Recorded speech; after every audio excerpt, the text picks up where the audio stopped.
Nagsimula ang kwento sa isang talunan na 30 taong gulang na lalaki na pumasok sa kanyang mabahong silid na handang takasan ang kanyang walang kabuluhang buhay sa isang bagong virtual reality na video game. Ang mga video game na ito ay nagpaparamdam sa kanya na bata muli, at nagagawa niya ang mga bagay na hindi niya nagagawa sa totoong buhay. Pinangalanan niya ang kanyang karakter na Earth at binibigyan siya ng mga katulad na tampok sa kanyang sarili, mga nakakabagot sa gayon, ngunit ginagawa niya ito ng may layunin dahil ayaw niyang mag-stand out na siyang ayaw na maging pangunahing karakter sa kanyang sarili. Sa totoong mundo, siya ay isang empleyado, kaya siya ay limitado sa dami ng oras na maaari siyang maglaro. Nag-aalala si Earth na maaaring magdulot ito ng problema para sa mga manlalaro ng basement dweller kung susubukan niyang makipaglaro sa kanila. Kaya, pagdating sa pagpili ng kanyang mga espesyal na kakayahan, nagpasya si Earth na pumili ng mga kasanayan na sobrang kulang sa lakas sa pag-asang hindi siya papansinin ng hardcore crowd. Sa kanyang 10 kakayahan, 6 ang underpowered. Pinili niya ang gamot, ngunit ang mga potion ay magagamit ng mura mula sa mga NPC, kaya medyo wala itong halaga. Pinili rin niya ang sipa, na walang mga espesyal na perks, at hindi matatalo ang isang kalaban sa isang hit lang nito. Pinili pa niya ang archery, kahit na ang mga arrow ay kilala na may kaila-hilakbot na katumpakan. Ang kanyang pinahusay na kakayahan sa pisikal na kakayahan ay di umano'y nagbibigay ng bonus sa mga bagay tulad ng paggamit ng sandata, pagtakbo, or paggawa, ngunit ang bonus ay hindi gaanong mahalaga dahil ang kasanayan ay napakalawak. Kung nais ng isang tao na maging malakas, dapat siyang pumili ng mas tiyak na mga kasanayan. Pumili siya ng ilang higit pang kakilakilabot na kakayahan, at kasama nito, matagumpay na nalikha ni Earth ang isa sa pinakamasamang karakter sa laro. Ngunit ito ang gusto niya, kaya ayaw ng ibang tao na makipaglaro sa kanya, at makakapag-relax siya at makapaglaro sa sarili niyang paraan. Oras na para sa unang pag-login ni Earth, at nasa sabik siya. Ang laro ay tinatawag na One More Free Life Online, at tulad ng sinasabi ng pangalan, masisiyahan ka sa isa pang libreng buhay dito. Hindi kailangang kumpletuhin ang anumang uri ng quest na beat the final boss, kaya ang mga manlalaro ay malayang gumugol ng lahat ng kanilang oras sa pakikipaglaban sa mga halimaw, paggawa ng mga cool na bagay, or kahit na makipag-hangout lang at makipag-usap sa ibang mga manlalaro. Ito ay isang laro para sa mga taong gustong mamuhay ng panibagong buhay, at sa unang araw, ang lugar ay ganap na puno. Sa pagdating ni Earth, isang random na babae ang tumawag sa kanya, sinusubukang ibenta sa kanya ang ilang kagamitan. Gayunpaman, sa sandaling iyon, isang partido ng mga bayani ang nagpakita sa kalangitan, na nagpapakita ng kanilang mga kakayahan. Napansin ni Earth kung paanong walang ibang mga archer bukod sa kanya, ngunit biglang, isang lalaking nakasuot ng gold-plated armor ang nagpakita sa kanyang likuran at sinimulang pag-alitan ang newbie. Naisip ni Earth na isa itong malas na paraan upang simulan ang kanyang unang araw. Kinutya siya ng lalaki dahil sa pagpili sa archery dahil wala itong silbi, at tinawag na mahina at may mukha ng isang talunan. Matapos ipahiya si Earth sa harap ng lahat, nagpa siya ang lalaki na umalis. Sabi ni Earth, sa palagay niya ay hindi nila nagustuhan ang kanyang arrow. Ang mga tao dito ay tila hindi mahilig sa mga archer, ngunit si Earth ay naniniwala na iyon ay mas mabuti para sa kanya. Susunod, bumisita si Earth sa bulwagan ng pagsasanay at nasa sabik nang makita ang lahat na nagsusumikap na nagsasanay. Kaya, inilabas niya ang kanyang pana upang subukan ito. Hinayla niya ang arrow pabalik at sumubok ng isang shot, ngunit ganap na palpak at tumama sa sahig. Siya ay sumusubok ng paulit-ulit ngunit hindi man lang matamaan ang target. Napagtanto ni Earth na ang arrow ay mas masahol pa kaysa sa naisip niya. Sa wakas, nagawa niyang matamaan man lang ang target pagkatapos magpaputok ng 100 shot at umabot sa level 5. Pagkatapos ay sinubukan ni Earth ang kanyang kasanayan sa pagsipa, na naging mas malakas. Sinusubukan din niya ang kanyang wind spell, na napansin niyang mas tumpak kaysa sa arrow. Ngayon, na may pinakamababang kakayahan na kailangan niya upang mabuhay, si Earth ay tumungo sa field ngunit nakita na ito ay puno sa lahat ng mga bagong manlalaro. Kaya sa halip, nagpasya siyang tumuon sa pangangalap ng ilang halamang gamot. Lumiko siya sa kabilang direksyon, at sa sandaling iyon, nag-activate ang kanyang long-distance vision skill, na tumuturo sa eksakto kung nasaan ang mga halamang gamot. Gayunpaman, kahit na pagkatapos kunin ang mga ito, hindi siya nakakakuha ng impormasyon kung ano ito, kaya nagpasya siyang bumalik at suriin ito. Sa una, siya ay patuloy na naguguluhan at nawawala ang kanyang mga halamang gamot bago niya makilala ang mga ito, ngunit siya ay nagsimulang masanay dito ng medyo mabilis. Habang tumataas ang antas ng kanyang gamot, nagagawa niyang malaman kung saang kategorya papasok ang isang halamang gamot. Ang problema lang niya ay nakakita siya ng dalawang halamang pang-suffocation na inilarawan bilang, ang sinumang kumain nito ay agad nahihinto sa paghinga at masasawi. Nagpagalit ito sa kanya, dahil iniisip niya kung ano ang iniisip ng mga devs na ilagay ang item na ito ng kasawian sa unang lugar, ngunit natutuwa siyang natutunan kung paano suriin ang mga bagay bago gamitin ang mga ito. Susunod, pumunta si Earth sa isang tindahan ng potion upang bumili ng set ng paggawa ng gamot ng baguhan. Matapos maingat na sundin ang mga tagubilin, nagawa niyang gumawa ng isang pangkaraniwang potion sa pagpapagaling, ang pinakapangunahing bagay sa lahat ng mga bagay sa pagpapagaling. Gumawa rin siya ng isang karaniwang anti-poison potion, at kasama nito, ang kanyang kasanayan sa medisina ay umaakyat sa ikapitong antas. Ngayon, oras na para manghuli. Kaya, siya ay nakipagsapalaran upang manghuli at nakita ang kanyang unang halimaw, isang rabbit na may sungay. Alam ni Earth na kailangan niyang itama ng mabuti ang kanyang unang shot dahil sa hindi magandang accuracy ng arrow. Hindi tumama ang kanyang unang shot, at ang kuneho ay sumusugod sa kanya ng napakabilis. Nagpaputok siya ng isa pang palaso, nasugatan ang braso nito ngunit hindi ito tuluyang natigil. Gayunpaman, sa isang mabilis na sipa, pinalipad niya ang kuneho, sa wakas ay pinaslang ito at ginawa itong kanyang pagkain. Maya-maya lang, may dumating na dalawa pang manlalaro, isang babae na asul ang buhok at ang kanyang kaibigan, na parang baliw na tumatawa. Sinabi niya sa kanya na nakapaslang siya ng ilang horn rabbit, ngunit hindi pa niya nakitang gumawa ng mga ingay na tulad nito noong sinipa ito, na sa tingin niya ay nakakatawa. Ipinakilala ng may pulang buhok na lalaki ang kanyang sarili bilang Zoe, at ang babae ay tinawag na Millie. Hindi nagtagal ay umalis sila pagkatapos makipagkaibigan sa isa't isa, at nagpa siya na mag-party sa ibang pagkakataon. Pagkatapos ay ginagamit ni Earth ang kanyang maraming kasanayan upang manghuli ng higit pang mga halimaw, at ginagamit ang kanyang mahika ng hangin upang talunin ang isa pang kunhong may sungay. Pagkatapos ay naaalala niya ang kanyang sneak skill na nalaman niyang kaya niyang umatake ng mas tumpak at mabilis habang ginagamit ito. Nang maglaon, ginugugol ni Earth ang kanyang libreng oras sa pagluluto ng karne sa kanyang inventaryo, ngunit sinusubukang gawing perpekto ito upang makakuha ng mas mataas na marka. Nag-eksperimento siya dito at sa wakas ay nakakuha siya ng score na 7 sa kanyang steak. Gayunpaman, ang nayon ay nag-ambala ng masarap na aroma, at lahat sila ay sumugod sa kanya. Nakikita ito ni Earth bilang isang pagkakataon upang yumaman at pataasin ang kanyang antas ng pagluluto, kaya nagsusumikap siya sa paggawa ng kanyang sarili ng isang bagong bow upang manghuli dahil walang supply or demand para sa mga ito, kaya kailangan niyang gumawa ng isa sa kanyang sarili.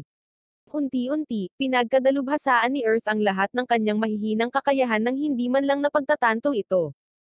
Pagkatapos ay naalala niya na ginugol lang niya ang karamihan sa kanyang pera upang bumili ng armor, kaya upang mabawi ang perang iyon, nagpa siya siyang gamitin ang mga vending machine ng laro upang subukan at simulan ang pagbebenta ng mga healing potion na may lasa ng ubas, at tingnan kung gusto sila ng mga manlalaro.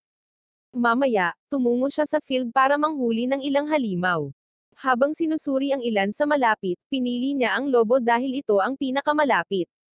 Ina-activate ni Earth ang kanyang sneak skill at naglunsad ng kanyang arrow.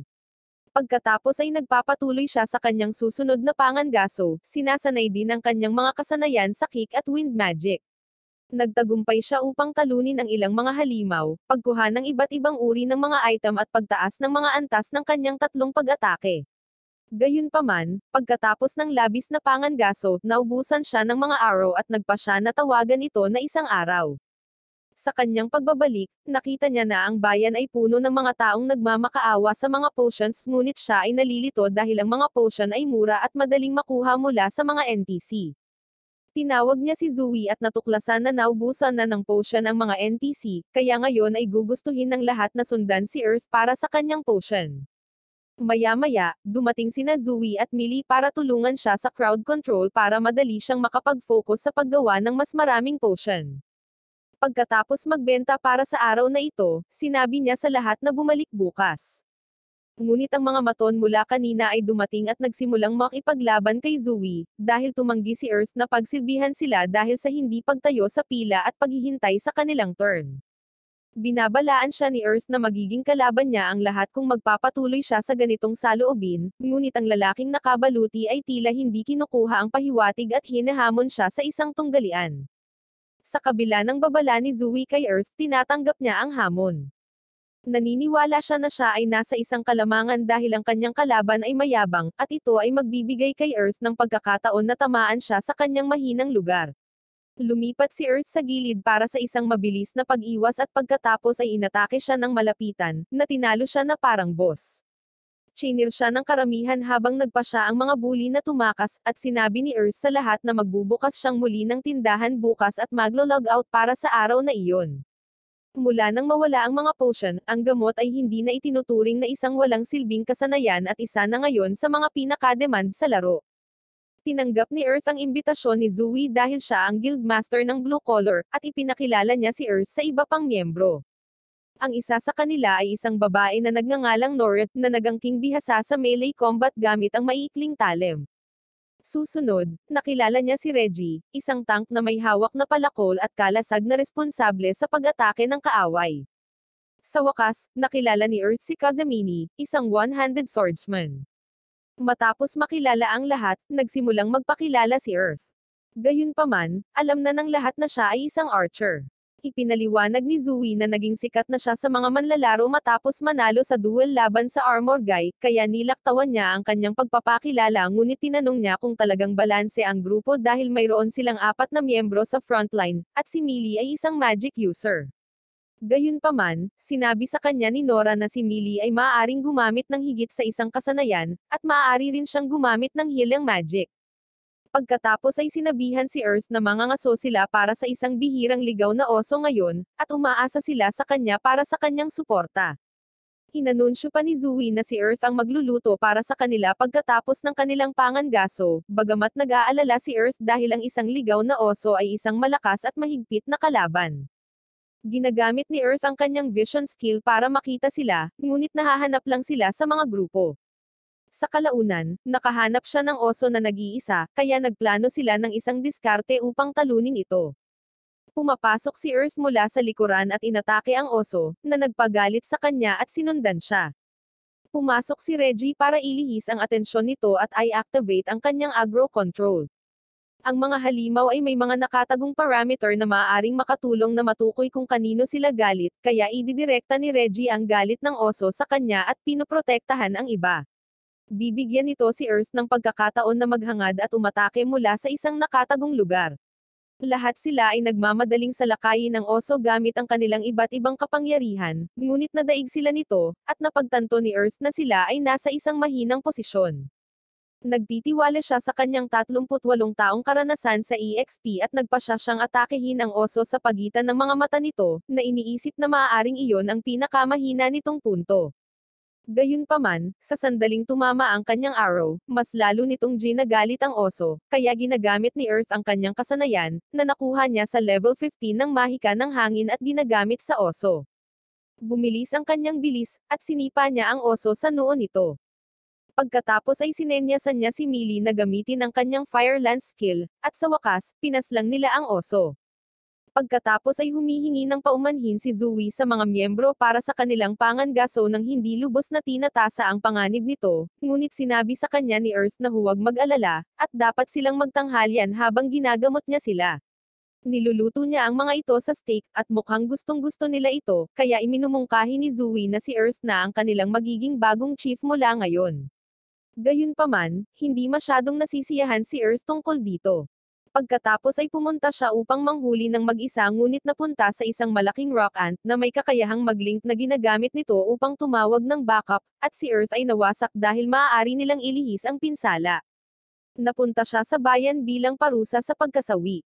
Sa sandaling iyon, ang lahat ng mga manlalaro ay nakatanggap ng isang mensahe tungkol sa isang bagong update sa laro, na nagpapakita na sila ay tutulungan na ngayon ng mga fairies sa kanilang mga misyon. Makakakuha din sila ng mga bagong armas at kasanayan. Kumilos si Earth mula sa kanyang parusa at nagtapos sa pag-aaral ng blacksmith kung saan gagawa siya ng arrowhead na maaaring tumagos sa ulo ng batong langgam. Gumagamit siya ng dalawang magkaibang uri ng bakal para gumawa ng bakal na arrowhead na magbibigay sa kanya ng level 7 na atake kapag pinagsama sa isang kahoy na arrow. Gumagawa din siya ng mabigat na arrowhead na may antas ng pag-atake na 8. In-upgrade niya ang kanyang mga sapatos sa pamamagitan ng paglalagay ng mga tinak sa ilalim ng mga ito, at gagawa ng mga ice skate na may mas matalas na talim. Umabot na sa 30 ang antas ng archery ni Earth, kaya ngayon ay gusto niyang magpakadalubhasa, at pinili niya ang hunting bow, dahil mayroon itong parehong saklaw at kapangyarihan na ginagamit ni Earth. Pagkatapos ay gumawa siya ng kakaibang arrow sa hugis ng isang X. Ang arrow na ito ay magpapalakas sa kanyang mga pag-atake laban sa mga halimaw. Kinabukasan, inilabas ni Earth ang kanyang bagong arrow para sa pagsubok sa kanyang pangangaso. Sa wakas ay nakita niya ang isang rock ant at inilunsad ang kanyang pag-atake. Tumama ang kanyang isang arrow na nagdudulot ng malaking pinsala sa langgam at hindi nag-aaksaya ng item upang ilunsad ang kanyang bakal na arrowhead, na pumaslang nito sa isang iglap. Pagkatapos ay tinapos niya ang lahat ng rock ants at kinokolekta ang kanilang exoskeleton upang matulungan siya sa paggawa ng armor. Oras na para gumawa ng kontrata sa kanilang mga fairies, at nasa sabik si Earth, kaya sinimulan niya ang ritual ngunit naiwan siyang nabigo nang masira ang kristal sa kalahati. Ipinakita niya ito kay Zoe at laking gulat niya nang makitang matagumpay ang lahat sa pakikipag-ugnayan sa kanilang mga fairies, ngunit tiniyak sa kanya ni Millie na mayroon pa siyang pagkakataon dahil nananatili ang ikalawang kalahati, at ang kristal ay hindi nawala. Ang ikinagulat ng ibang mga miyembro ay ang lahat ng mga fairies ay nagkagusto kay Earth at nakakapit sa kanya. Galit na galit sila at tinawag siyang fairy player dahil sa paggamit ng riz niya sa mga fairies. Ang mga fairies ay naging sobrang palakaibigan sa kanya, ngunit sinabi niya sa isa na hindi siya maaaring gumawa ng kontrata sa kanya dahil ang kanyang kristal ay nabasag. Sa sandaling iyon, nakita ni Earth na tumaas ang kanyang mga kasanayan, kaya nagpasya siyang pumasok sa kanyang unang piitan. Naglalakad siya sa kadiliman ng kuweba, inaalala ang paggalugad sa mga lugar na tulad nito noong bata pa siya, na nagsasaya dahil alam niyang maibabalik niya ang karanasang ito salamat sa laro. Gayunpaman, ngayon ay mas nakakasabik. Biglang, sa isang mas madilim na seksyon, si Earth ay nakatagpo ng isang higanteng gagamba. Siya ay naglunsad ng isang arrow sa nilalang at pagkatapos ay nagpakawalan ng ilang mga wind magic attack, ngunit ang gagamba ay dumaranas lamang ng kaunting pinsala. Kaya, sinubukan niyang umatake gamit ang kanyang high jump skill, ngunit hindi sinasadyang tumama ang kanyang ulo sa kisame ng kuweba. Gayunpaman, mabilis siyang nakabawi, binitag ang gagamba gamit ang isang lubad, at naghatid ng isang sipa, na namamahala upang talunin ito. Ipinagdiriwang niya ang tagumpay, kahit na ang kanyang ulo ay pumipintig pa rin sa epekto. Sa sandaling iyon, maraming fairies ang nagpakita, at napagtanto ni Earth na gusto nilang sundan niya sila. Kaya, sinusundan ni Earth ang mga fairies, gamit ang isang bagong kakayahan na tinatawag na Gravity Center Stabilization, na nagpapahintulot sa kanya na tumawid sa landas ng hindi natitisid. Nang maglaon, napagtanto niya na sa wakas ay nakarating na siya sa lugar na nais ng mga fairies, dahil nagtipon sila sa isang lugar at nakaturo sa isang bato. Kaya, ginagalaw ito ni Earth, at isang lihim na pinto ang nahayag na may chest sa likod nito. Nakakita siya ng sinaunang singsing na nakatago sa chest. Sa kabila ng hindi alam ang layunin nito, nagpasya si Earth na panatilihin ito. Nagpasalamat siya sa mga fairies sa pagtulong sa kanya na mahanap ang gamit. Sa sandaling iyon, nakatanggap siya ng isang abiso sa laro na nag-aanunsyo na ang ikalawang kalahati ng pag-update ng fairies ay sa wakas ay ibubunyag. Pagkatapos ay tumungo si Earth sa lungsod kung saan inanunsyo ng laro na ang pangalan ng ikalawang kalahati ng kaganapan ay Battle with the Fairies. Pagkatapos makilahok sa mga laban at PvP fight, maaaring mag-evolve ang mga fairies at magkaroon ng mga bagong anyo. Binibigyang diin ng laro na mangyayari lamang ito kung ang mga manlalaro ay makikipaglaban sa iba't ibang tao, na nagbibigay ng magandang pagkakataon para makilala nila ang iba pang mga manlalaro. Bilang karagdagan, ang nangungunang 16 sa PvP ay iniimbitahan sa paligsahan, na may mga espesyal na premyo para sa mga nanalo. Kasama sa isa pang update ang mga titulo at pagkakaiba na natatanggap ng mga manlalaro batay sa kanilang estilo ng gameplay. Ipinapalam din ng laro na ang mga manlalarong tulad ni Earth na nabigong makakuha ng mga fairies, ay maaaring ibalik ang kanilang mga kristal sa kontrata sa pamamagitan ng espesyal na PvP, hindi lamang ginagarantiyahan ang tagumpay ngunit nag-aalok din ng mas mataas na pagkakataon na makakuha ng isang bihirang fairy. Ang laro ay nagsasaad na mula ngayon, ang mga fairies ay magkakaroon ng sariling pagkakakilanlan, na humahantong sa mga pagbabago sa kanilang pag-uugali. Pagkatapos ng anunsyo, ang lahat ng mga manlalaro ay nagsisimulang talakayin ang balita, dahil maraming mga pagbabago na dapat ay absorb. Napansin ni Earth na ang mga manlalaro ay nasa sabik sa mga pagbabago, ngunit natatakot siya na ang mga manlalaro ay maaaring magsimulang abalahin ang mga manggagawa na walang PvP. Kaya, nagpasya siyang bisitahin si Brando, ngunit nabuhayan siya ng loob nang sabihin sa kanya ni Brando na nagpasya ang buong guild na ipaalam sa isa't isa kung may makikipag-away sa kanila. Pagkatapos ay sinabi niya kay Earth ang tungkol sa bagong bayan na natuklasan, at ito ay tinatawag na Nexia, kung saan ang lahat ng mga hardcore fighters ay nagtipon upang talakayin ang diskarte at labanan sa una. Kaya, nagpa siya si Earth na maghanap ng makakalaban niya ngunit agad na nakakuha ng atensyon dahil sa kanyang titulo. Nakita niya na nabigyan siya ng titulong Fairy Player, at ang tanging paraan para maando niya ito ay sa pamamagitan ng pakikipaglaban sa ibang manlalaro.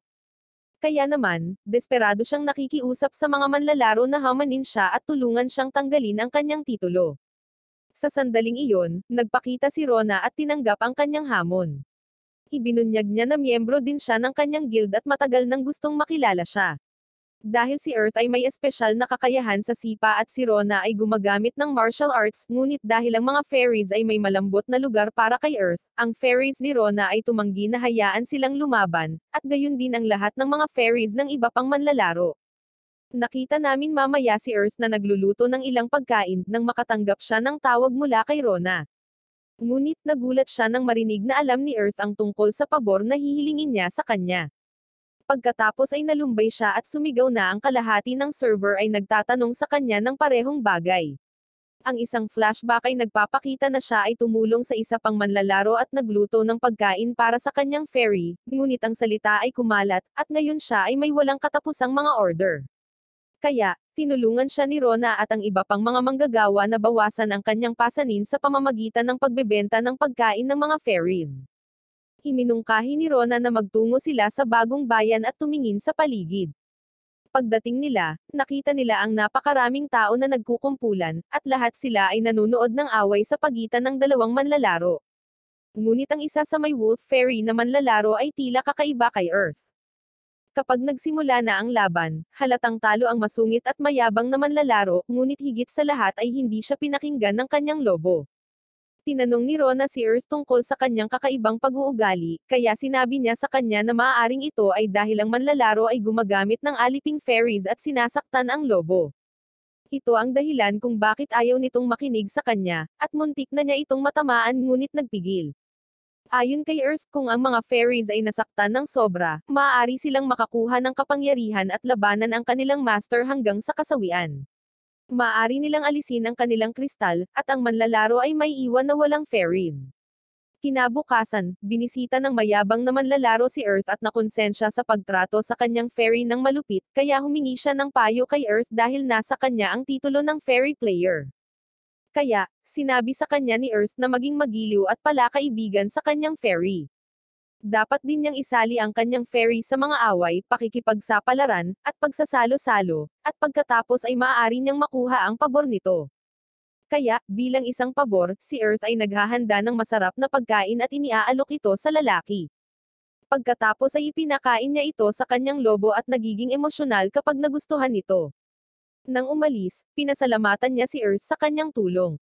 Sa sandaling iyon, nagpakita ang isang matandang manlalaro na nagngangalang Silver, at hiniling kay Earth na sundan siya kung saan walang tao para magkaroon sila ng kaunting pag-uusap.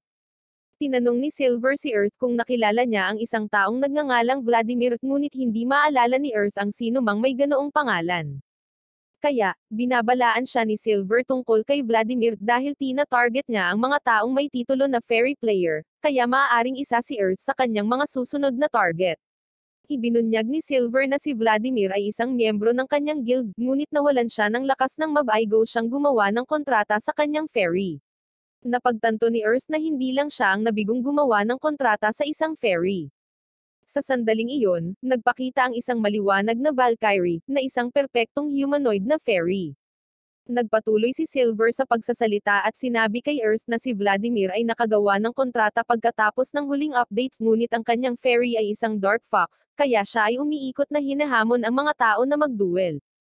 Nababahala si Silver na may hinanakit pa rin si Vladimir, at naniniwalang mababa ang tingin sa kanya ng lahat. Naniniwala siya na lalabas si Vladimir sa huling torneo at lalabas ang lahat gamit ang kanyang kapangyarihan. Sinabi sa kanya ni Earth na huwag mag-alala at pinaalis siya, ngunit tumanggi pa rin siyang maniwala sa isang bahagi ng kwento. Gayunpaman, mag-iingat pa rin siya, kaya nagpa siya si Earth na abalahin ang kanyang sarili sa pangangaso, dahil labag sa mga tuntunin ng serbisyo sa laro ang hamani ng isang tao habang sila ay nangangaso. Inatake niya ang higanteng oso na may maraming mga arrow at sa wakas ay ibinaba ito gamit ang mga spike sa ilalim ng kanyang sapatos na pinaslang ang ligaw na oso ng tuluyan. Ang bagong bow art na natutunan ni Earth ay talagang nakatulong sa kanya sa pangangaso. Pagkatapos ay nakakakuha ng upgrade si Earth sa kanyang kick art, at ang kanyang unang trabaho para sa araw na iyon ay ang kumuha ng ore sa mga minahan ng Nexia, na magagamit niya sa paggawa ng light metal at bakal. Muntik na niyang pasabugan ang isang sumasabog na ore, ngunit ligtas na naitago ito sa kanyang bag dahil kung ito ay sumabog, lahat sila ay masasawi sa lugar. Pagkatapos ay ginugugol niya ang buong gabi sa paggawa ng mga armas mula sa mga ores na kanyang nakolekta. Nagtatapos siya sa paggawa ng isang dagger, arrow, at isang metal na sinturon na may mga spike na maaaring magamit upang hagupitan at atakehin ang mga halimaw. Pagkatapos ay ginugugol niya ang natitirang bahagi ng araw sa pag-eksperimento sa explosive ores, at sa wakas ay nag-imbento ng 2 uri ng langis hanggang sa mahanap niya ang tama at pinangalanan itong pinahusay na langis. Ginagamit niya ang langis upang magdulot ng matinding pinsala sa mga ligaw na oso at pagkatapos ay agad silang inaatake gamit ang kanyang mga palaso, na pinaslang silang tatlo ng magkasama. Pagkatapos ay nakatanggap siya ng update na naabot na niya ang level 50 sa parehong wind magic at hunting bow, kaya maaari na niyang gamitin ang mga ito ng magkasama bilang one dust hunting bow. Isa itong elemental na sandata na nagbibigay daan sa kanya na magdagdag ng mga mahiwagang katangian sa mga armas. Tinanggap niya ang update at sinubok ito, at nakitang hinahayaan siya nitong mag-shoot ng tumpak at bumilis din siya. Bumalik na si Earth sa bayan nang inanunsyo ng laro ang mga huling manlalaro para sa paligsahan, ngunit sinabi ni Zoe kay Earth na nagdududa siyang sino man mula sa kanyang guild ang nakapasok. Nakapagtataka, nasa tuktok ng listahan sina Silver at Vladimir, at nasa sabik si Earth na makita ang kanilang matinding labanan. Ang lahat ng mga manlalaro ay nagtipon sa arena upang panoorin ang mga nangungunang manlalaro sa labanan na ito. Ginagamit ni Earth ang kanyang malayuang paningin at nalaman na maraming manlalaro na may katulad na titulo sa kanya. Kaya lang, oras na para sa pinakahihintay na laban. Magkaharap sina Silver at Vladimir, at mayabang si Vladimir gaya ng inilarawan sa kanya, kaya sinabihan niya si Silver na sumuko na siya. Pero pareho silang persigido, at magsisimula na ang laban. Gayunpaman, mabilis na naiwasan ni Vladimir ang pag-atake ni Silver, dahil nakita na niya ang kanyang mga panlilinlang ng maraming beses, ngunit halos kapareho niya ang lakas ni Silver. Sa tulong ng kanyang fairy, nagagawa niyang magdulot ng pinsala kay Vladimir. Gayunpaman, kapag ang kanilang mga fairies ay lumaban, si Vladimir ay lumabas bilang ang nagwagi, at ang kanyang fairy ay nagtatapos sa pag-unlad at naging isang ganap na humanoid fairy. Ngunit tumanggi siyang makasama si Vladimir sa isa pang sandali. Ipinaliwanag niya na ang layunin ng paligsahan na ito ay upang makahanap ng isang manlalaro na karapat-dapat na maging pinuno, ngunit malinaw na kulang sa mga katangiang iyon si Vladimir, at hindi man lang siya natutuwa na marinig iyon mula sa kanyang fairy. Siya na ngayon ang naging fairy queen at nagsasalita na parang totoong tao, hindi AI. Ngunit tumanggi si Vladimir na tanggapin ang kanyang desisyon at hinamon siya sa isa pang laban. Pumayag siya, ngunit sa kondisyon na hindi siya bibigyan ng anumang dagdag na pera or isang bagong fairy. Ang Fairy Queen ay naglulunsad ng ilang pag-atake sa sandaling magsimula ang laban. Nakuryente pa nga niya ito, at sa wakas ay naitama niya ang kanyang huling pag-atake sa kanya, na nag-iiwan sa kanya na walang kapangyarihan at pagod. Iniwan niya siya para isipin ang kanyang kahihiyan dahil isang HP na lang ang natitira sa kanya. Sa sandaling iyon, nagpakita si Silver, at hinayaan niya itong pumalit, kaya lumapit siya kay Vladimir at humingi ng paumanhin sa reyna ng fairies sa hindi pagtulong kay Vladimir ng mas maaga. Pagkatapos ay ipinatawag niya ang tatlong fairy players, kabilang si Earth, ngunit binibigyan lamang niya ang dalawang babae ng kanilang mga fairies bilang gantimpala sa hindi pagpiling lumaban. Gayunpaman, ang gantimpala ni Earth ay higit na isang parusa kapag sinabi niya sa kanya na lalabanan siya nito.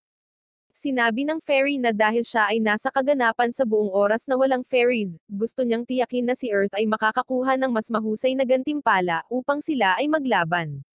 Ano man ang resulta, ibibigay niya ang ilan sa kanyang mga kapangyarihan.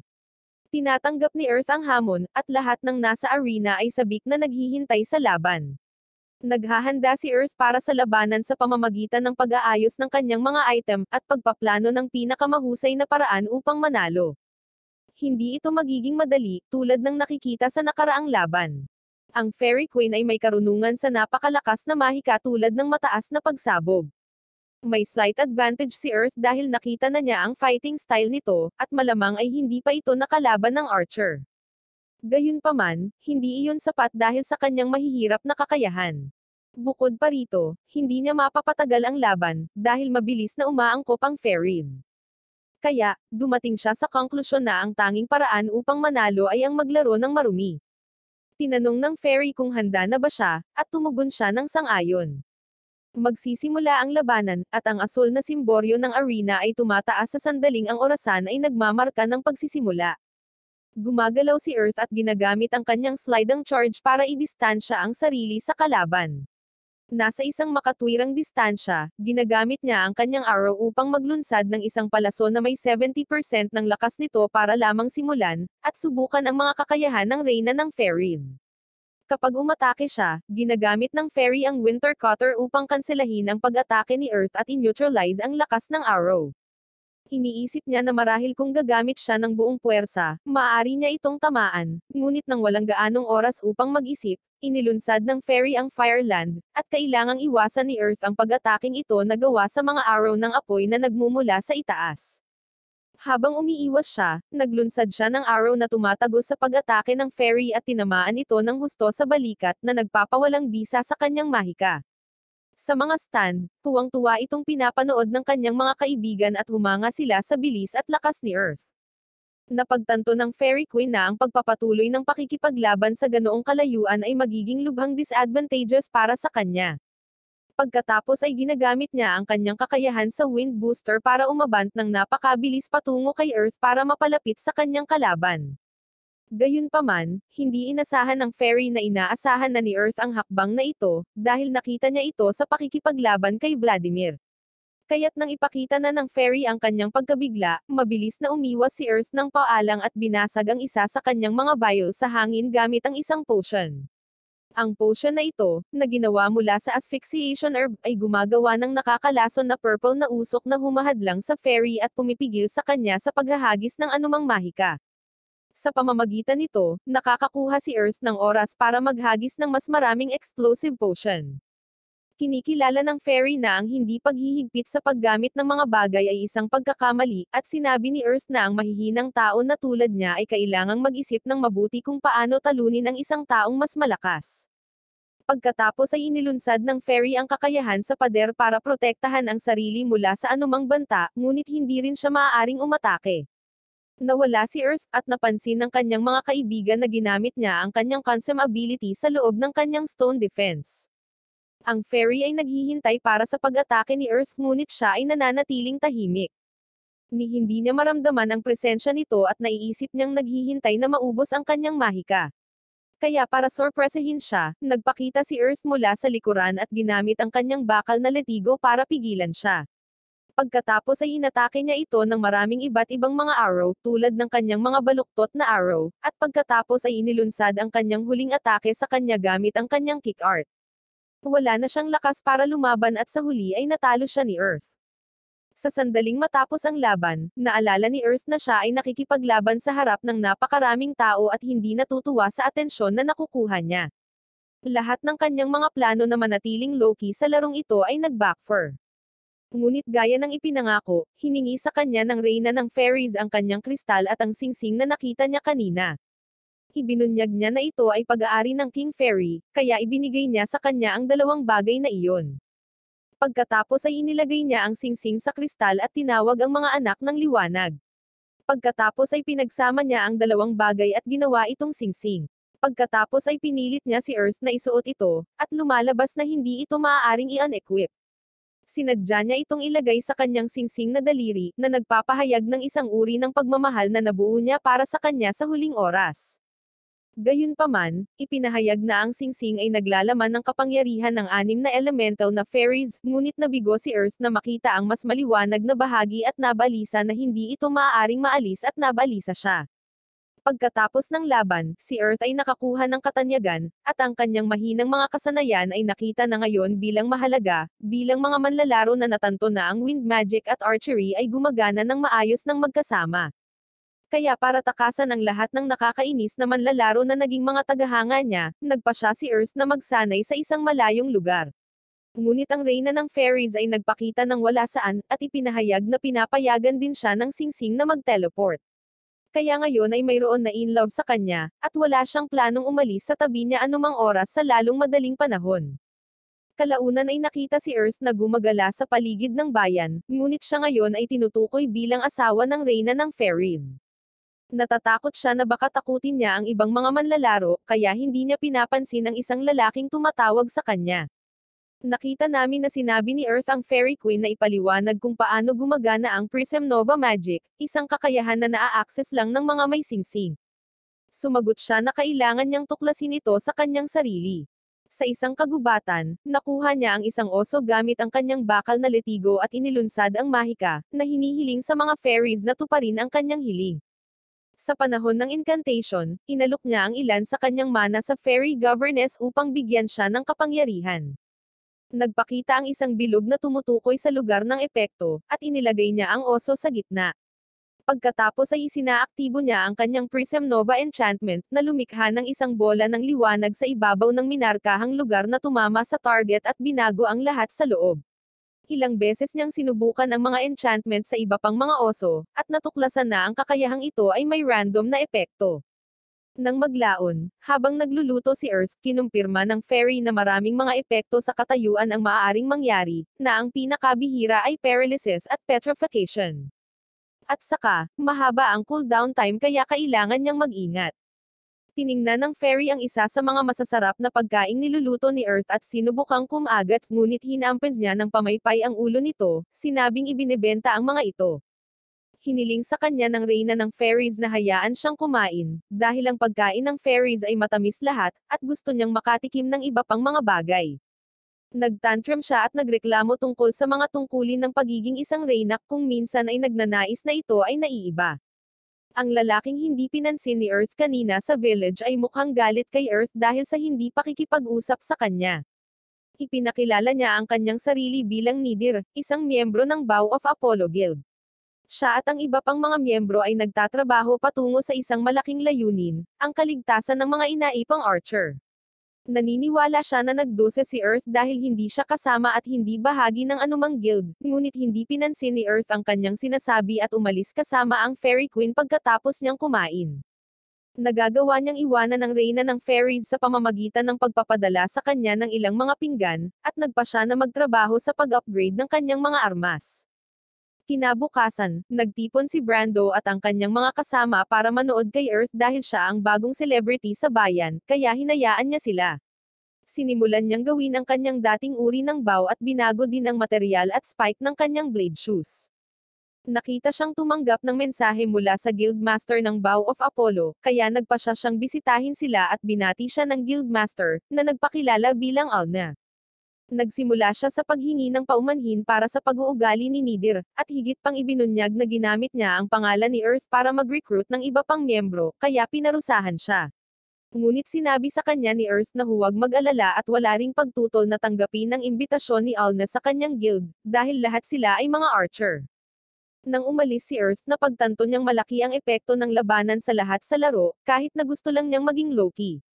Nakikita namin ang isang lalaki na nagsasalita tungkol kay Earth at kung paano siya isang manlalaro na dapat nilang bantayan.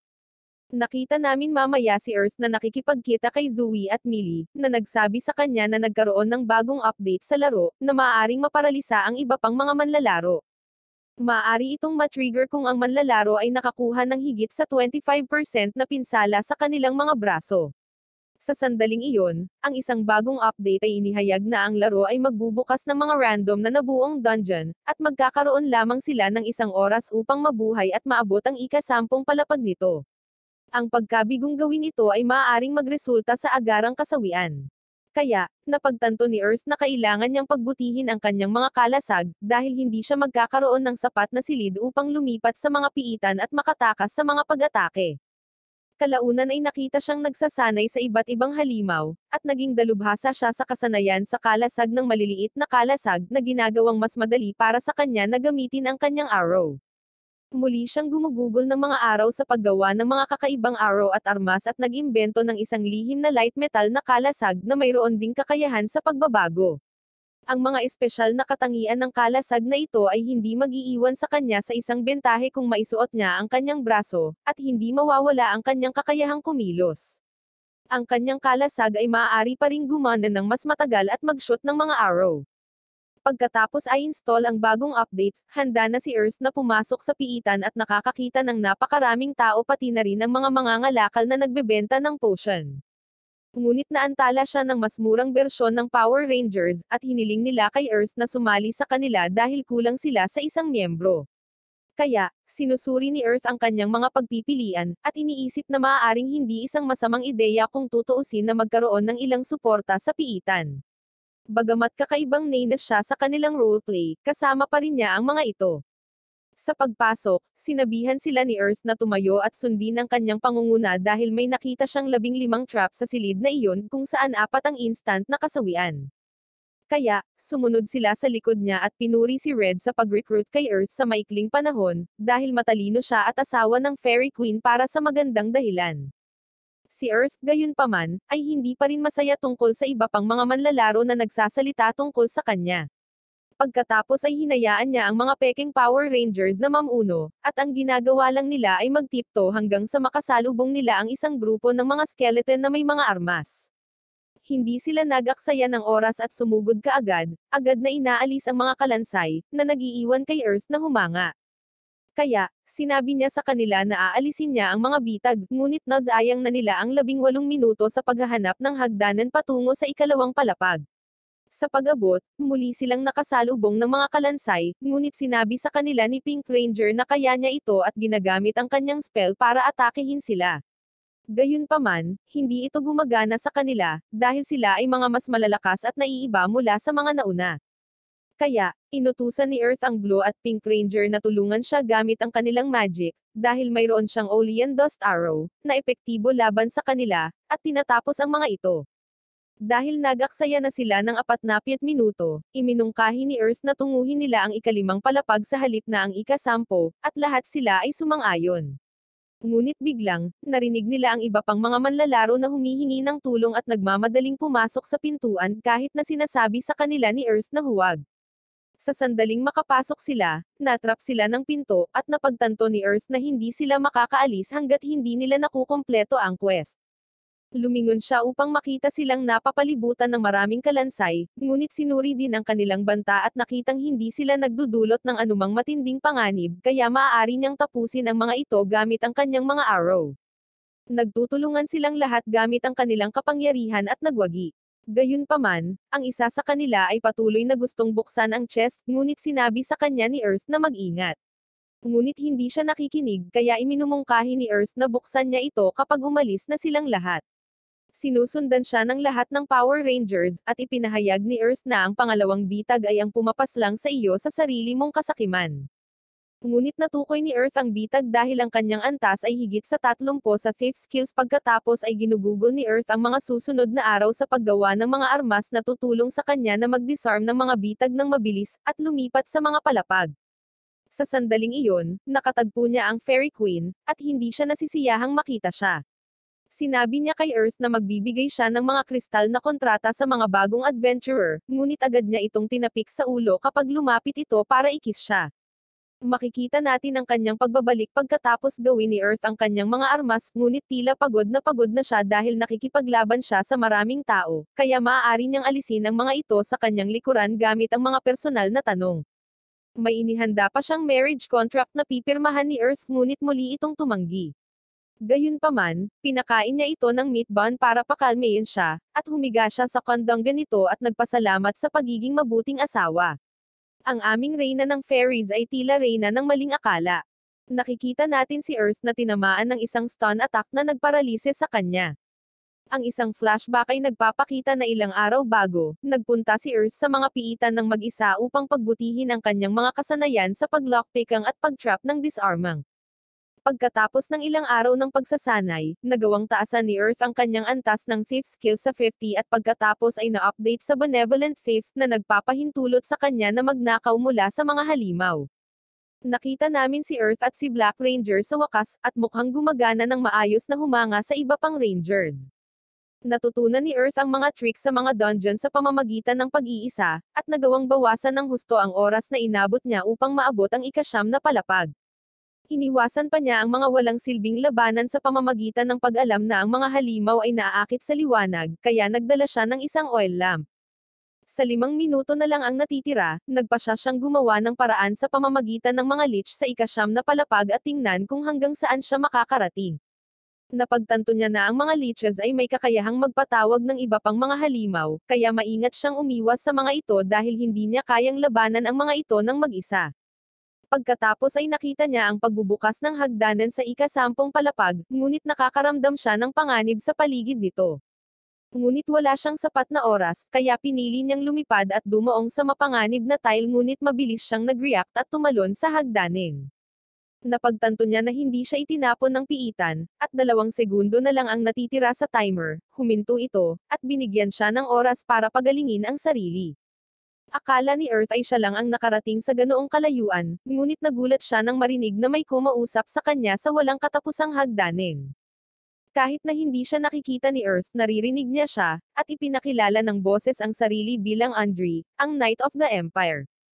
Pinupuri niya si Earth dahil hindi niya akalain na maaabot ng sino mang manlalaro ang antas na ito ng mag-isa, kaya inutusan niya itong makinig ng mabuti sa kanyang kwento dahil mas marami itong sasabihin sa kanya tungkol sa labyrinth dungeon na ito.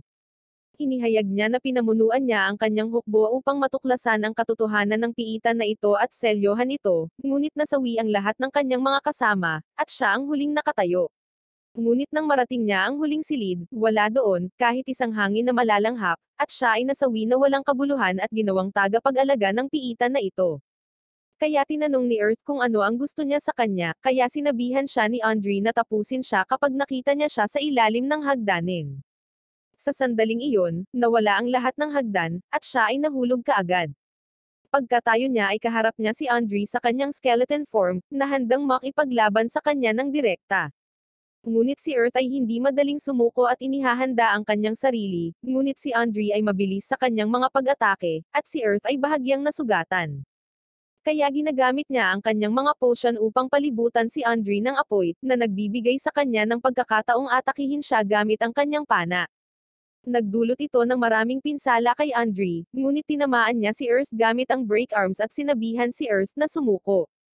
Gayunpaman, mabilis niyang naiwasan ang kanyang pag-atake at umaksyon patungo sa kanya gamit ang kanyang lihim na pana na hindi masusupol. Ngunit galit na galit si Andre sa sobrang paggalaw ni Earth, kaya ginamit niya ang kanyang shield chaser para makatakas at atakihin si Earth gamit ang stun, at ganito napunta si Earth sa posisyong ito. Ngunit bago malunsad ni Andre ang kanyang huling pag-atake, nakatakas si Earth at sinabi sa kanya ang hindi matitinag na kalooban ng isang tao.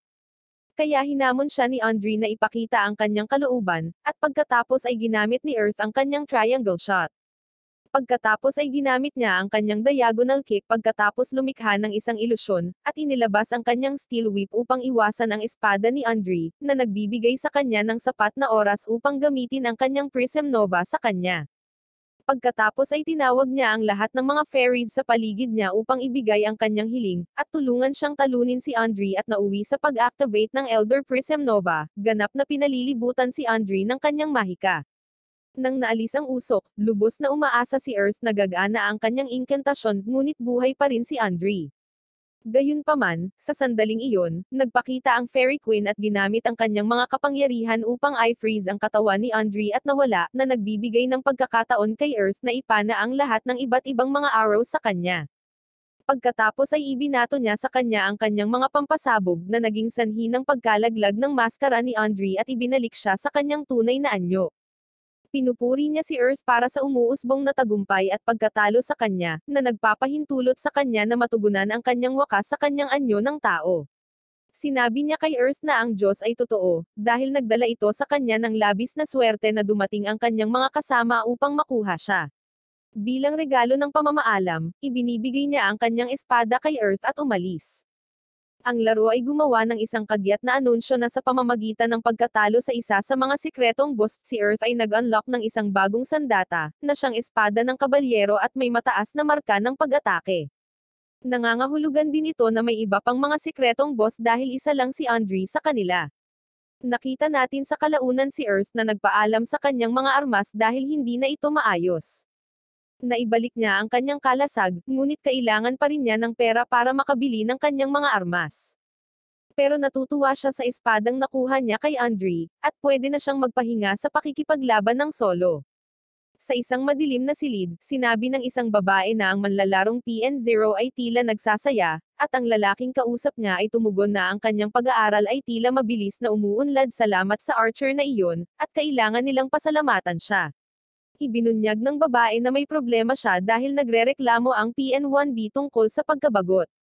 Isang pilyong ngiti ang binigay ng lalaki at pinayagan siyang mamasyal. Nakita namin mamaya si Earth kasama si Zoe at ang iba pang miyembro ng guild na naghihintay sa labas ng dungeon para sa isa pang salamangkero.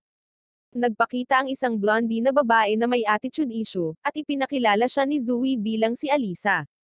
Binabalaan niya si Earth tungkol sa walang modo nitong ugali, kaya nag-iingat siya at naaawa kay Zoe. Kapag nakapasok na sila sa piitan, dinosormahan ni Earth ang karamihan sa mga bitag.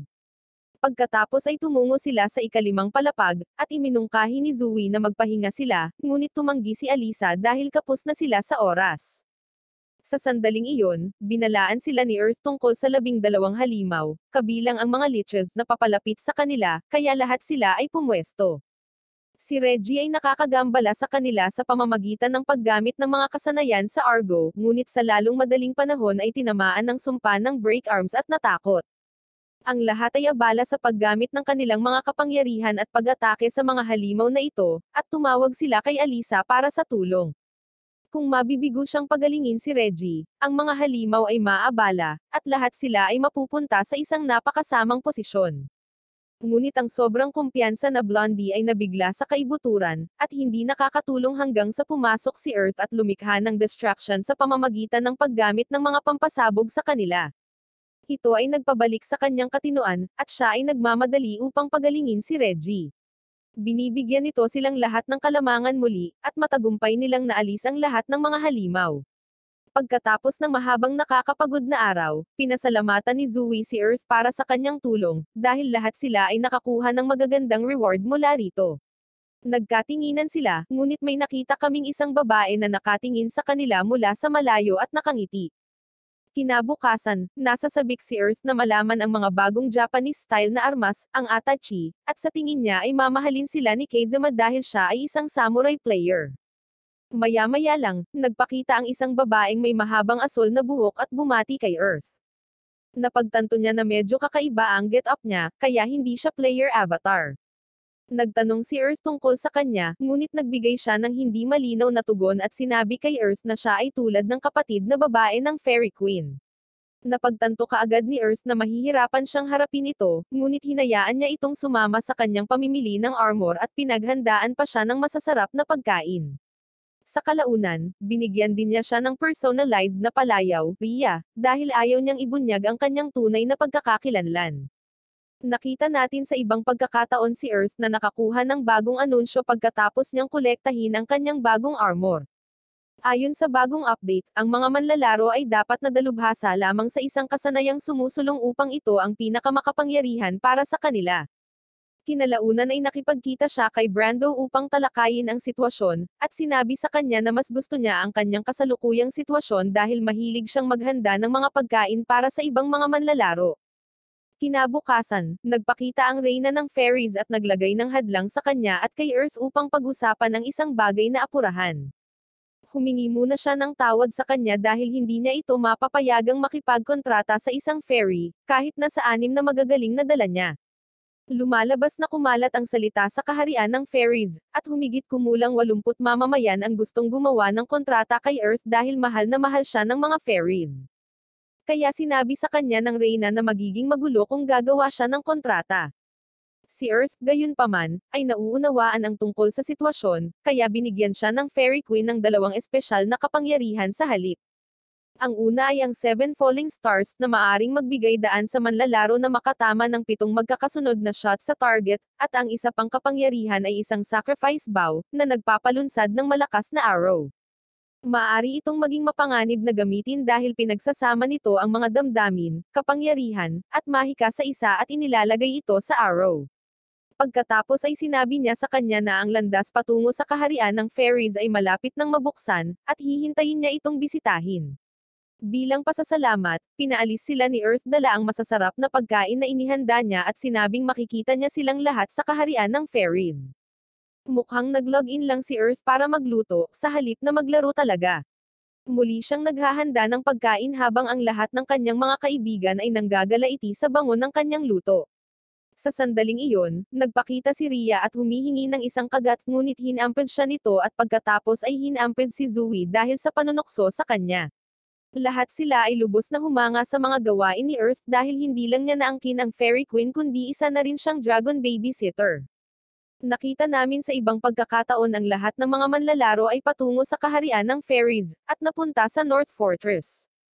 Sa sandaling iyon, ang pinuno ng Hilagang Kuta ay dumating upang personal na batiin si Earth at humiling na ipakita ang kanyang singsing upang i-verify ang kanyang pagkakakilanlan. Pagkatapos ay tinawag niya ang isang espesyal na ibon, ang Pokaso, na ilang piling fairies lamang ang pinapayagang sumakay. Ngunit hindi masaya si Earth sa atensyon na nakukuha niya, kaya pinili niyang huwag pansinin ang mga ito at sumakay sa Pokaso. Mabilis siyang nakarating sa kastilyo at sinalubong siya ng Fairy Queen. Pagkatapos ay sinabi niya sa kanya na maghanda para sa parada na inihanda niya para sa kanya, at kaya ang buong kaharian ay nagdiwang kasama si Earth na masaya rin sa maliliit na alaalang ito na kanyang ginagawa. Kinabukasan, pinasalamatan niya ang Fairy Queen para sa mainit na pagtanggap, ngunit sinabi nito sa kanya na ginawa niya ito para sa mga fairies at para matigil din ang mga chismis tungkol sa kanyang pag-iingat kay Earth sa kanyang sarili mula sa pagkalat. Sinabi ni Earth sa kanya na magpapatuloy siya bilang isang normal na adventurer sa panahon ng kanyang oras dito at aalis siya. Gayunpaman, iminumungkahi ng Fairy Queen na magkatabi sila sa iisang kama, kaya tumalon siya sa bintana dahil natatakot siya sa kanyang buhay. Pagkatapos ay makikita siyang tumutulong sa paligid ng bayan sa pamamagitan ng pangangaso ng mga kuneho, at pakikitungo sa mga magnanakaw na ibon. Nagpasya si Earth na manatili sa isang tavern sa Quest Giver, kung saan maaari siyang magluto at gumamit din ng inn sa ikalawang palapag.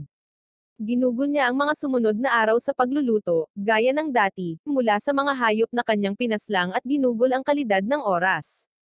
Gayunpaman, isang araw, dumating ang anak na babae ng pinuno ng kuta, at agad nilang itinago si Earth dahil alam na alam nila ang kanyang pagkatao.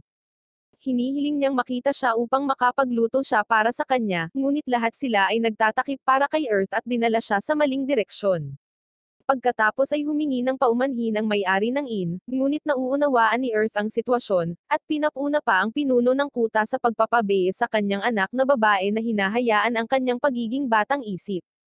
Kaya naman, tahimik niyang hinihintay ang gabi upang umalis sa bayan, ngunit nang makaharap niya ang 2 gwardya, laking gulat niya nang marinig ang mga ito na nagsimpatya sa kanya. Ibinunyag nila na ang mga tao ay nangangalap ng ebidensya para iulat siya sa reyna, at tinulungan pa nila itong tahimik na makatakas sa gate. Pagkatapos nito, nakatagpo si Earth ng isang oso, na nagsabi sa kanya na sumakay upang mabigyan niya siya ng pagsakay. Kinabukasan, ipinaalam sa Fairy Queen ang sitwasyon sa South Fort Town at ang anak na babae ng pinuno, ngunit laking gulat niya nang marinig na ang anak na babae ay nagpakita ng hindi naaangkop na pag-uugali patungo kay Earth. Si Earth at ang wild-haired na oso ay sa wakas ay nakarating sa isa pang bayan na sikat sa pagkakaroon ng iba't ibang lugar upang isulong ang iba't ibang anyo ng sining, at sila ay nasa sektor ng musika. Nag-check-in sila mamaya sa isang hotel, at sa wakas ay nakalog out na si Earth at nakatulog. Nagising si Earth upang makita ang Fairy Queen sa kanyang kama at sinabihan siyang bumaba kaagad, ngunit nang tingnan niyang mabuti, napagtanto niyang bumalik na siya sa pagiging sanggol. Pagkatapos, pumasok ang isang lalaki para tawagan si Earth para sa almusal ngunit nagkamali siya ng ideya tungkol sa kanilang dalawa. Nagpapakita din ang oso nang marinig niya ang paghingi ng tulong ni Earth ngunit nabigla silang dalawa nang makita ang isang dragoni. Sa sandaling iyon, hinampad siya ng kapatid ng Reyna sa ulo dahil sa pagiging balisa na nahuhumaling kay Earth na nagiganti siya sa anak ng pinuno ng kuta para sa kanya. Sa sandaling iyon, pumasok ang isang babaeng nagngangalang Karen Fenwer, at napagtanto ng oso na siya ay mula sa isang marangal na pamilya dahil sa kanyang pangalan. Sinabi niya sa kanila na ang kanyang anak na babae ay nawala, at siya ay nag-aalala na may masamang nangyari sa kanya. Ang pamilya Fenwer ay isang marangal na pamilya ng mga taong lobo, kaya nagpasya silang dalawa na lumabas at hanapin siya. Sinusundan nila ang pangunguna ng isang gwardya na nagsabing nakita niya itong naglalakad sa isang tiyak na direksyon. Sa sandaling iyon, naramdaman ni Earth ang mga halimaw at agad na naghahanda upang labanan ang mga ito. Matapos silang madaling talunin, pinalawak ni Earth ang radius ng paghahanap ng kanyang malayo ang paningin at nakahanap ng dalawa pang nilalang na hindi mga halimaw. Tumungo siya sa direksyong iyon at sa wakas ay nahanap niya ang anak ni Karen, si Micah, na napapalibutan ng mga goblins. Inabot ni Earth kay Zeta na oso ang isang espesyal na potion at inutusan siyang iwiwise ito kay Micah. Kaya, ang oso ay sumusugod habang si Earth ay nakaback up sa kanya at ginagamit ang potion kay Micah, na agad na nagpapagaling sa kanyang mga sugat. Pagkatapos ay nilalabanan ng oso ang mga goblins sa tulong ni Earth. Pagkatapos ay tinanong ni Earth si Micah kung bakit hindi siya makapag-transform, ngunit siya mismo ay walang kaalam-alam, kaya binigyan niya siya ng healing potion, na nagpapahintulot sa kanya na magbago. Pagkatapos ay inutusan niya ang oso na ibalik siya habang may kailangan siyang harapin. Pagkaalis nila, tinawag niya ang impostor sa pamamagitan ng pagbato sa kanya ng pampasabog. Napagtanto niya na si Micah ay Nolason at inatake ng mga goblins na pinadala ng lalaking ito. Nag-aalala rin siya na kung hindi niya ito haharapin sa ngayon, maaari siyang magsimula ng mga digmaan, at ito ay magiging magulo. Kaya, nagdudulot siya ng matinding pinsala sa kanya gamit ang kanyang kick powers at ang kanyang spike shoes. Matapos siyang ganap na sirain, bumalik siya sa kagubatan at nakitang naghihintay sa kanya sina Zetan at Micah dahil alam nila kung ano ang ginagawa niya. Pagbalik sa hotel, parehong masaya sina Karen at Micah na muling magkita, at sina Earth at Zeten ay binayaran ng malaking halaga para sa quest sa kanya. Pagkatapos ay hiniling ni Earth kay Karen na hayaan si Micah na makasama ang oso, dahil labis niyang hinahangaan siya. Kinabukasan, nakita namin na si Micah ay nakakapit kay Zeten, na nagpasya na lumipat sa kanya. Pinasalamatan siya ni Earth habang siya ay nag-check out, at umaalis sa kaharian ng fairies. Ipinatawag niya si Picasso, na agad na nagpakita upang mag-alok sa kanya ng pagsakay. Bilang tanda ng pasasalamat, naghanda si Earth ng masarap na pagkain para sa kanya, kaya ibinibigay niya ang isa sa kanyang mga balahibo kay Earth bilang kapalit na may kapangyarihang pigilan siya na makaramdam ng pagod. Pagkatapos ay bumalik siya kay Brando at ipinaalam sa kanya na kailangan niya ng mga bagong armas, kaya ginugugol niya ang buong gabing gumagawa. Nakita natin sa ibang pagkakataon na lumabas na si Earth upang subukan ang kanyang mga bagong armas, ngunit biglang nakatanggap ng anunsyo kung saan bibigyan siya ng pagkakataon sa isang eksklusibong paligsahan mula noong talunin niya ang sikretong boss, at napalaya ang labyrinth mula sa evil powers. Ngunit tumanggi si Earth dahil ayaw na niyang makipaglaban sa publiko. Pagkatapos, nakarinig siya ng sigaw na hindi niya narinig noon, kaya nagpunta siya sa kalaliman ng kagubatan at nakakita ng batang dragon na umiiyak para humingi ng tulong. Kapag siya ay humakbang palapit, lahat ng mga manlalaro na nakapalibot sa dragon ay nawawala habang sila ay nasawi na. Kinuha ni Earth ang baby dragon at iniisip kung ano ang gagawin sa kanya, ngunit natatakot siyang makatawag ng labis na atensyon. Kaya sa ngayon, focus muna siya sa pagpapakain dito. Sa una, ang baby dragon ay binibigyan ng isang hiwa ng karne, ngunit napagtanto ni Earth na maaaring hindi ito sapat, kaya siya ay nanghuhuli pa at naghanda ng isang kapistahan para sa dragon. Gayunpaman, hindi niya namalayan kung gaano ito kagutom. Dahil nalilito si Earth, tinawag niya ang Fairy Queen para sa payo nito.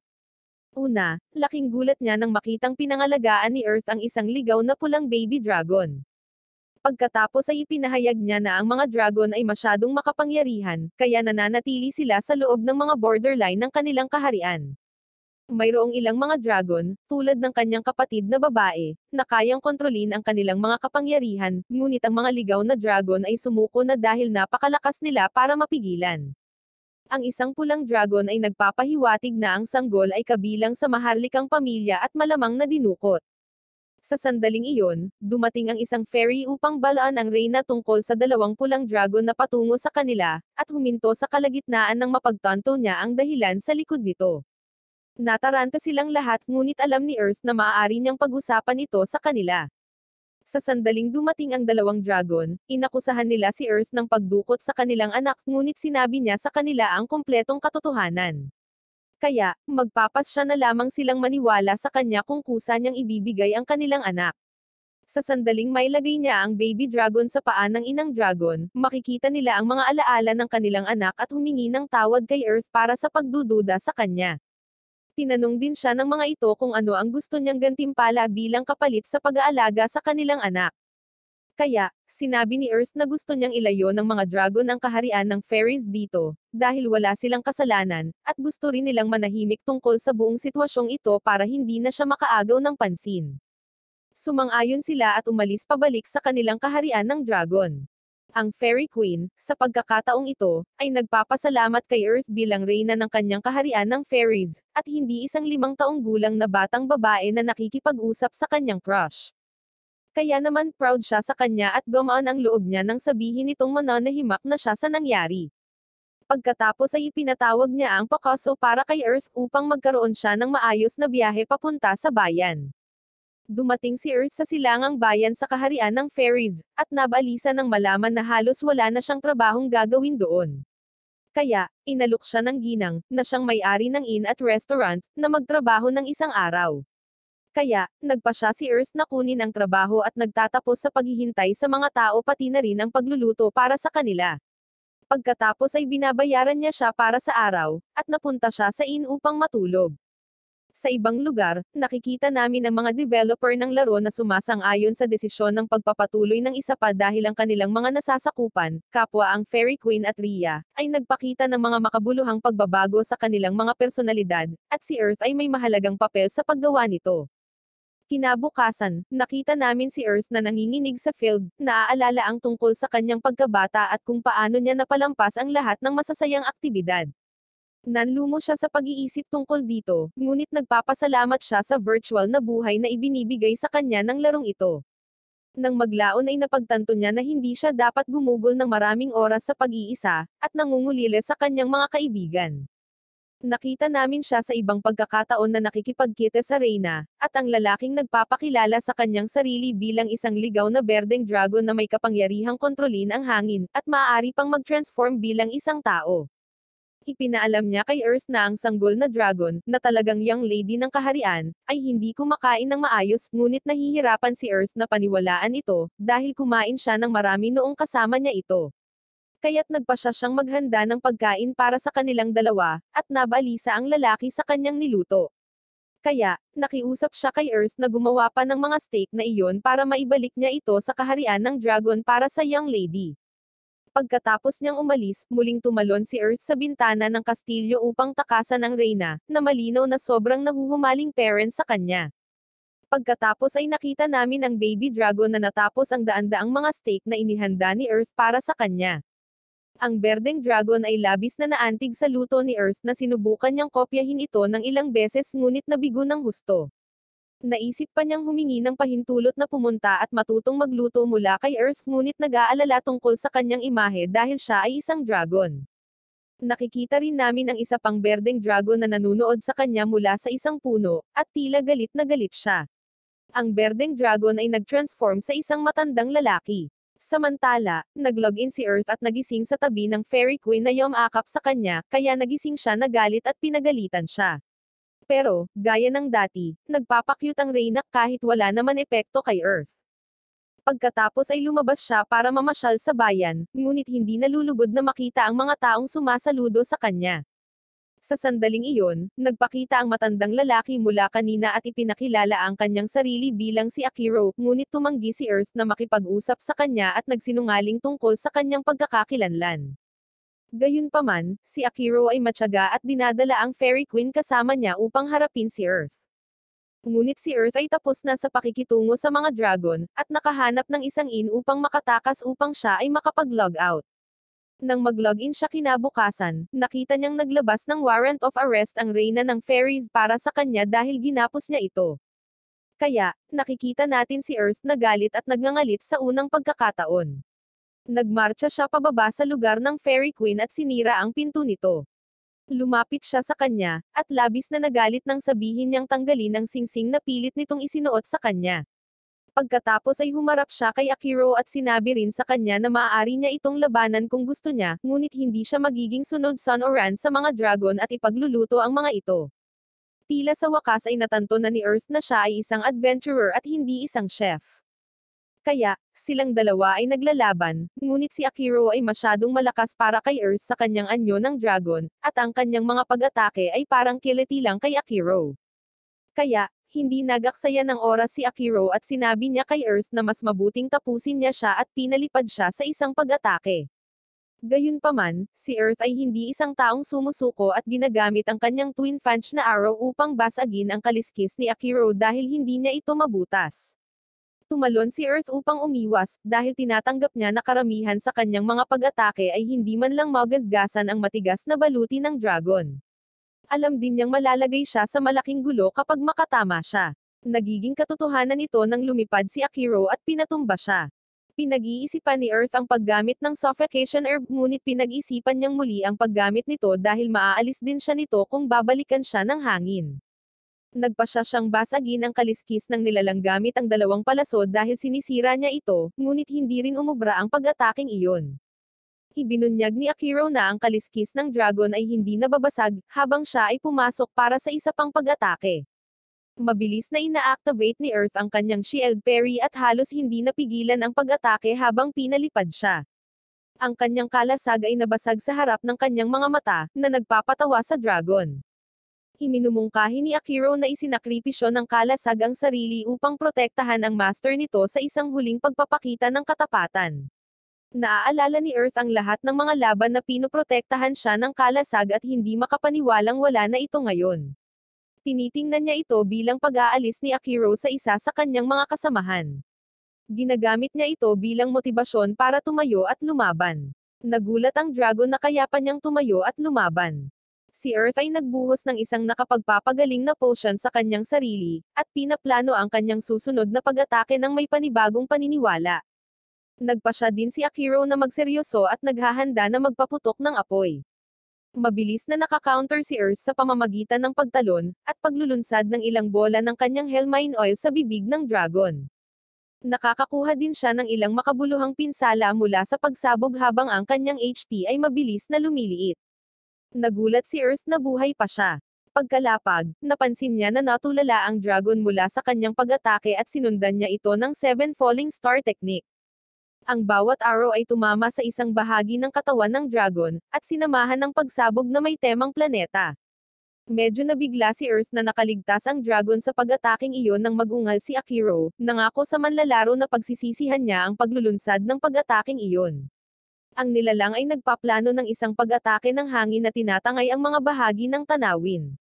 Nagagawa ni Earth na gumamit ng wind boost para maghanap ng kanlungan sa likod ng isang higanteng bato, at gumamit ng sneak skill para itago ang kanyang presensya. Alam niyang ang tanging paraan para manalo siya sa laban na ito ay ang paggamit ng pangalawang pamamaraan na ipinagkaloob sa kanya ng Reyna. Medyo labag ito sa kalooban ni Earth dahil ibig sabihin ay mawawala ang kanyang pana na matagal na niyang hawak.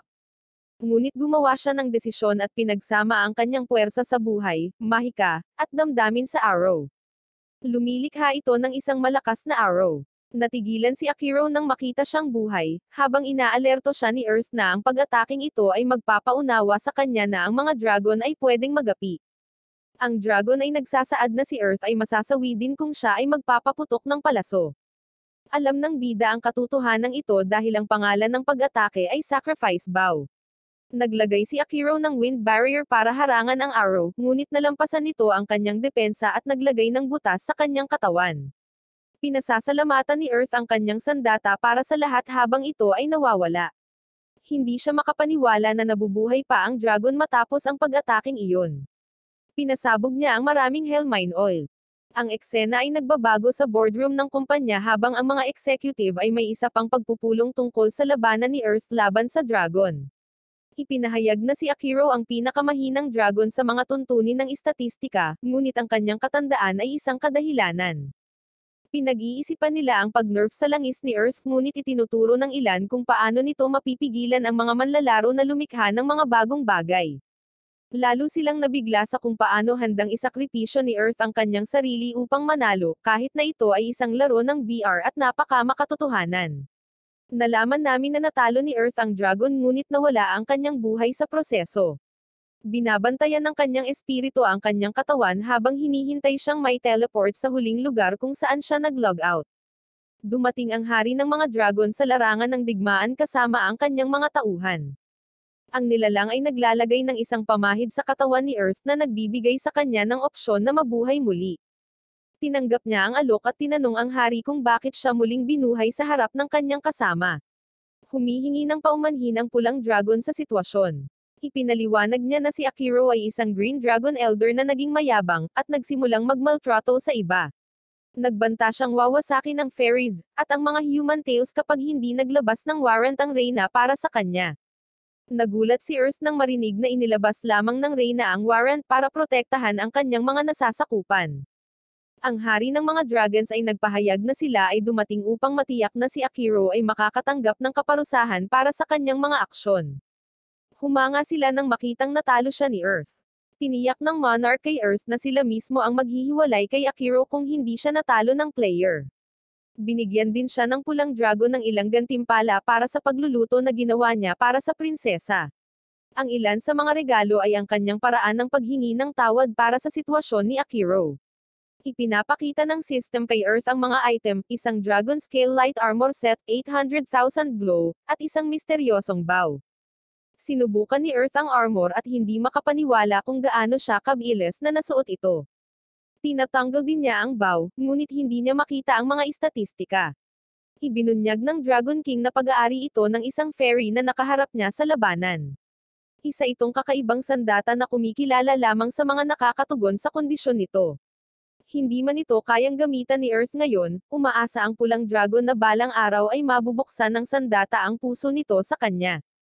Alam ng Monarcho na kailangan nilang makuha ang tiwala ni Earth para sa kapakanan ng kanyang anak na babae. Si Earth ay bumagsak dahil sa pagod sa sandaling umalis ang mga dragon. Tinawag niya si Picasso upang bigyan siya ng rides pabalik sa bayan, kung saan bumili siya ng bagong kapa na itutugma sa kanyang damit bago pumunta sa palasyo ng Reyna. Ipinaalam niya na ang Reyna ay nahulog sa isang estado ng pagkabigla pagkatapos makita kung paano nagalit si Earth. Mayroon siyang madla kasama ang Reyna, na nagugulat kapag nakita siya nito. Humingi siya ng paumanhin, ngunit tiniyak sa kanya ni Earth na hindi na kailangan dahil ipinaalam na sa kanya ng Dragon King na ginawa niya ito para protektahan ang kanyang mga tao. Ikinalulungkot ni Earth ang kanyang pagiging isip bata, ngunit itinuro ng Reyna na ang pangyayaring ito ay nagpaunawa sa kanya na ang ilan sa kanyang mga pakikipag-ugnayan sa kanya ay hindi nararapat. Bilang paraan ng paghingi ng tawad, handa siyang gawin ang anumang hilingin nito. Nakiusap si Earth sa kanya na i-seal ang kapangyarihan ng singsing na ibinigay niya sa kanya. Hindi niya gusto ang special treatment at mas gusto niyang maging low-key. Iginagalang ng Reyna ang kanyang desisyon at tinatakan ito. Ipinangako ni Earth sa kanya na magkikita sila balang araw, ngunit sa ngayon, babalik siya sa kaharian ng tao. Nagpaalam siya sa Fairyland bago siya umalis.